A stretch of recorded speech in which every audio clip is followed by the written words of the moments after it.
My fellow Americans, let me be clear. This moment is not about anger or division or the noise that fills our screens every day. This moment is about what we choose to stand for, about whether we allow fear and rage to define our future, or whether we rise together with courage, hope, and unity. Governor Newsom and I, we may come from different journeys, but we share the same belief that America is strongest when we lift each other up, not tear one another down. We know that leadership is not about inflaming conflict for headlines. Leadership is about healing wounds, solving problems, and building a country where every child believes their tomorrow can be brighter than today. Now, I understand. There are those who will try to distract us with anger. They will point fingers, stir division, and tell us that our neighbors are our enemies. But history shows us something greater when we come together, when we march forward, not as Democrats or Republicans, but as Americans. We bend the arc of history toward justice, toward fairness, toward progress. So tonight, I ask you, do not be discouraged by the noise. Do not give in to the cynicism. Instead, hold firm to the belief that change is possible. Hold on to the faith that when we work together, no obstacle is too great, no challenge too heavy, no storm too fierce. Because the truth is simple. Our destiny is not written by those who divide us, but by those who unite us. Let us choose unity. Let us choose hope. And let us move forward together. Unity is stronger than division, because at the heart of every great achievement in history lies the undeniable truth that people accomplished it not in isolation, but together. Division weakens the spirit. It creates mistrust. It breeds suspicion. And it leads us scattered in the face of challenges that require strength in numbers. But unity has always been the force that allows us to rise above obstacles that once seemed impossible to overcome. When people come together with a shared vision, when they see each other not as enemies, but as neighbors, partners, and fellow human beings, then what once seemed out of reach becomes possible. Think of the movements that reshaped the world, nations winning their independence, societies securing the right to vote, communities demanding justice where there was none. None of these victories came from one person standing alone. They came from ordinary people uniting behind extraordinary ideas. Unity does not mean that we will always agree. It does not mean uniformity. True unity respects diversity, it values different perspectives, and it understands that disagreement, when met with respect, can strengthen rather than weaken. Division, on the other hand, seeks to magnify differences until people forget the values they share. In a divided society, fear takes root easily. Fear of those who look different, think different, or believe different. Division feeds on that fear, turning into anger and hostility. But unity has the power to replace fear with understanding, anger with compassion, and suspicion with trust. When we choose to unite, we begin to see that our destinies are intertwined. My future is tied to yours and yours to mine. The farmer depends on the teacher depends on the doctor depends on the builder, and the builder depends on the worker who lays the foundation. We are bound together in ways that cannot be separated, no matter how hard some may try to convince us otherwise. Unity also multiplies strength. A single voice can inspire, but when many voices rise together, they form a chorus too powerful to ignore. A single act of kindness can make a difference, but when entire communities rally to support one another, transformation follows. Division isolates people into smaller and smaller groups, weakening their ability to make change. Unity gathers people into movements that cannot be silenced. The choice between unity and division is not abstract. It plays out in our daily lives. When a neighbor faces hardship, do we look away, or do we extend a hand? When leaders stoke fear for political gain, do we accept that vision of a fractured society, or do we resist with a better one? Every time we choose cooperation over conflict, empathy over judgment, and solidarity over suspicion, we strengthen the fabric of our communities. History will not remember the noise of division as much as it will remember the power of unity. Because when people unite, they are capable of rewriting the story of their nation, of lifting up the next generation, and of proving, once again, that the human spirit is strongest when it is shared. Leadership means healing, not exploiting anger, because the true measure of a leader is not how loudly they speak or how fiercely they divide, but how deeply they can bring people together in moments of struggle. Anger is easy to stir. Anyone can point fingers, create blame, and feed the flames of resentment. But real leadership takes a different path. It takes the courage to step into a room filled with frustration and pain and choose not to fuel it, but to calm it, to listen, and to guide people toward common ground. Healing requires empathy, patience, and the belief that our shared humanity matters more than our temporary differences. When leaders exploit anger, they may win applause in the moment, but they leave behind a society that is fractured and mistrustful. Anger may rally a crowd, but it cannot sustain a nation. Over time, it corrodes the bonds that hold people together. It convinces us that our neighbor is our enemy, and that compromise is weakness. Anger can dominate the headlines, but it does not build schools, create jobs. It does not mend communities. Exploiting anger may give the illusion of strength, but it only weakens the foundations of trust that every society depends on. Healing, on the other hand, builds bridges. A healing leader seeks to understand the hurt behind the anger. They see the pain of workers left behind, of families struggling to make ends meet, of communities feeling forgotten, and instead of using that pain to divide, they use it to inspire solutions. Healing means creating policies that lift people up rather than pushing them further apart. It means reminding people that they are not alone in their struggles, that their voices matter, and that their stories are heard. A healing leader does not deny the existence of anger, they acknowledge it. They recognize that anger often grows from real injustice. But instead of turning that anger into a weapon, they transform it into motivation for progress. They channel frustration into action, building a path forward that includes everyone, not just the loudest voices. Healing leadership asks people to imagine a future where their children can thrive, not a future where neighbors remain locked in conflict. History honors those who healed rather than those who divided. We remember the leaders who brought reconciliation after war, who extended hands of friendship across lines of race, class, and ideology, who stood firm in moments when bitterness threatened to consume hope. They understood that anger, when left unchecked, is destructive. But healing is constructive. Healing creates legacies that endure. In our daily lives, we see the same truth. A parent who teaches with patience heals. A teacher who listens instead of dismissing heals. A friend who forgives rather than retaliates heals. Leadership is not confined to those in positions of power. It lives in each act of kindness, each decision to mend rather than break, each choice to uplift rather than tear down. At every level of society, from the smallest community to the largest nation, healing leadership is what carries us forward. Exploiting anger might capture attention, but healing earns respect. Exploiting anger might fracture a moment, but healing unites a generation. Leaders who choose healing over anger remind us that even in the darkest times, light can be found, progress can be made, and hope can be renewed. Hope must overcome fear and cynicism, because without hope, a society loses the very fuel that drives it forward. Fear shrinks our vision. It tells us to retreat, to protect only what we have, to see the world not as a place of opportunity, but as a constant threat. Cynicism goes even further. It convinces us that change is impossible, that leaders are corrupt, that our voices do not matter, and that the future is already written against us.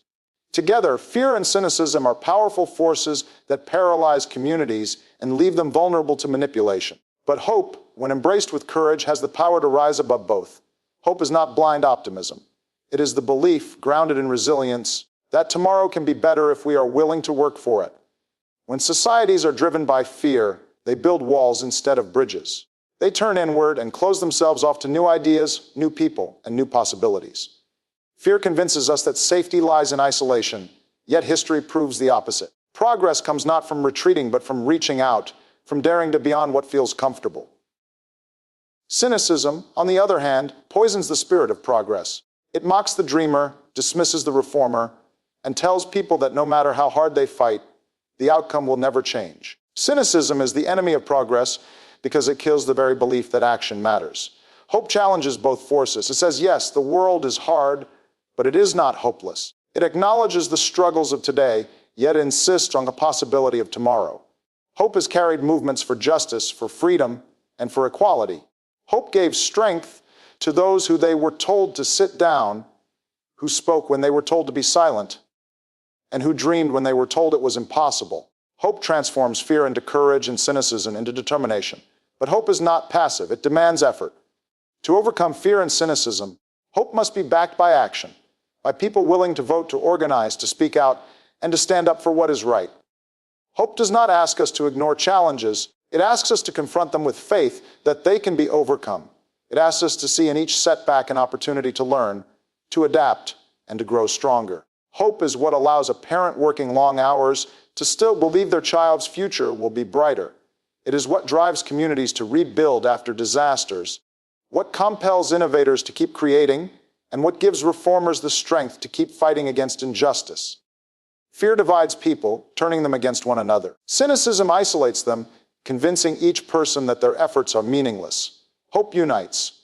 It reminds us that while we may come from different backgrounds, we share the same desire for dignity, opportunity, and peace. Hope gives us the language to speak across divides and the strength to keep going when challenges seem overwhelming. In moments of history when nations strew on the edge of despair, it was hope that pulled them back. When economies collapsed, when wars raged, when injustice seemed insurmountable, hope guided people to stand together, to rebuild, and to push forward. Every generation faces the choice between giving in to fear and cynicism or holding fast to hope. And every time humanity has chosen hope, it has moved closer to justice, closer to freedom, closer to progress. Hope must overcome fear and cynicism because without it, we are left standing still, paralyzed by doubts. With it, we move forward, step by step, believing that even if the road is long, it is worth walking. Hope is not the absence of struggle. It is the strength to face it and the faith to overcome it. Progress requires collective courage and action because history has never been changed by the faint of heart or by the isolated efforts of one individual. Real progress is the result of people bound by common purpose, willing to take risks together and sacrifice together in pursuit of something larger than themselves. Courage alone can inspire, but when it becomes collective, it transforms into a force strong enough to reshape societies and break down walls that once seemed immovable. Action alone can make a difference, but when multiplied by millions, it becomes unstoppable. Progress is never gifted. It is earned by those who refuse to remain silent, who refuse to remain still, and who understand that change requires both bravery and participation. Courage in the individual sense means facing fear, speaking truth, and standing firm even when it is unpopular. But progress on the scale of nations or movements requires that courage to be shared. It requires people to look around and realize that they are not alone in their struggles, that others share the same hope, the same determination, the same unwillingness to accept the status quo. When courage is collective, it emboldens those who might otherwise remain silent. It lifts up the hesitant, it encourages the wary, and it creates momentum that no single act could achieve on its own. Yet courage without action remains only an idea. For progress to be real, courage must translate into deeds, into votes cast, into marches walked, into conversations had, into communities organized. Action is the practical expression of courage, the proof that belief is more than words. Too often, people wait for change to come from above, expecting leaders to deliver progress on their own. But history is clear. Leaders may guide, but it is people acting together who build the future. Progress has always required movements, not just individuals. Think about the great struggles for freedom, for civil rights, for justice across the world. They were not won because one person had courage. They were won because many people did. Workers who risked their jobs to demand fair wages. Citizens who risked jail to demand the right to vote. Families who risked safety to march for equality.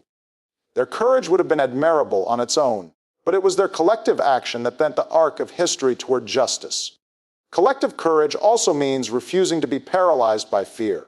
There will always be voices warning us to stay in our place, to keep quiet, to avoid rocking the boat. There will always be risks in challenging systems that benefit from the status quo. But when people act together, the burden of risk is shared and the weight of fear is lessened. The courage of one inspires the courage of another, and soon fear no longer dictates the outcome. Progress is not linear. It comes with setbacks, with resistance, with moments when the path forward feels blocked. That is why collective courage is essential. In those moments, when individuals may feel wary or discouraged, it is the presence of others, the reminder that we are part of something bigger, that renews our strength. And when setbacks occur, collected action ensures that the fight does not end with one person's fatigue, but continues through the determination of many.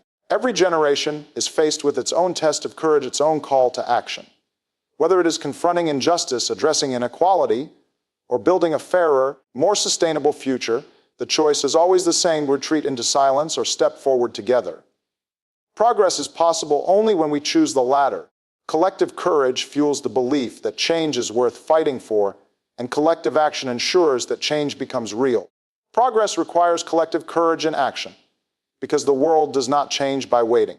It changes when people unite in bravery, and take steps together toward a future that reflects their highest ideals. It is in that unity of courage and the persistence of action that progress is born, and it is in that spirit that every generation has the chance to move humanity forward. America's destiny is shaped by those who choose to unite, because the story of this nation has always been written not by the loudest voices of division, but by the quiet strength of people who came together in common cause. From its very founding, America has been a place where unity made the impossible possible. 13 colonies, each with different colonies, set aside their differences and joined forces to declare independence. That unity birthed a nation.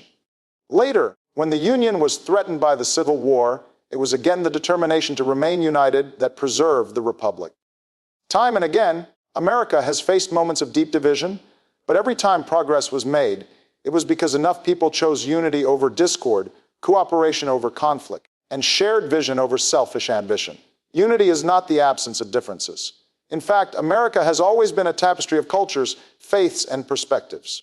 What makes unity powerful is not sameness, but the decision to see strength in diversity, to recognize that disagreement need not mean division, and that different voices, when brought together, can create harmony instead of chaos.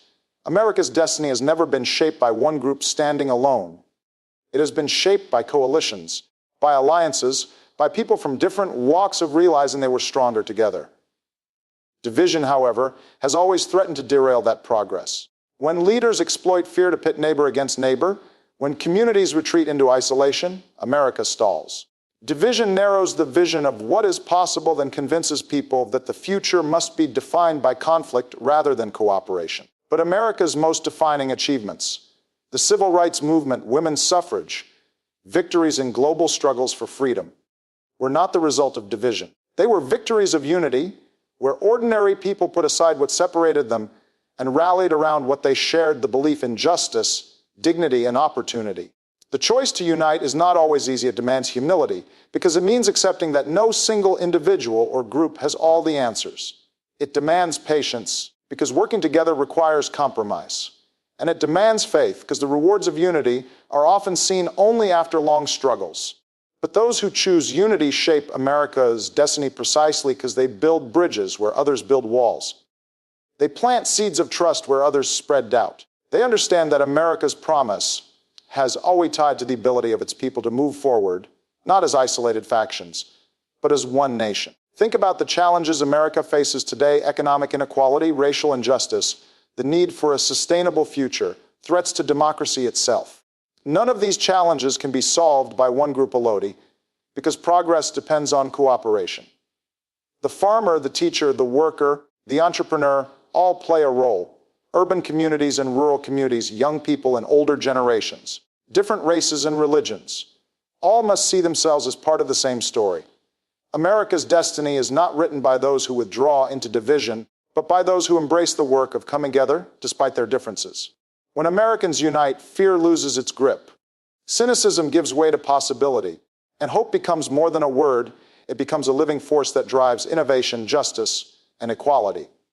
Those who choose unity not only shape America's present, they set the course for future generations, ensuring that children inherit a country defined not by conflict, but by opportunity. America's destiny is shaped by those who choose to unite, because unity is what allows the nation to fulfill its highest ideals.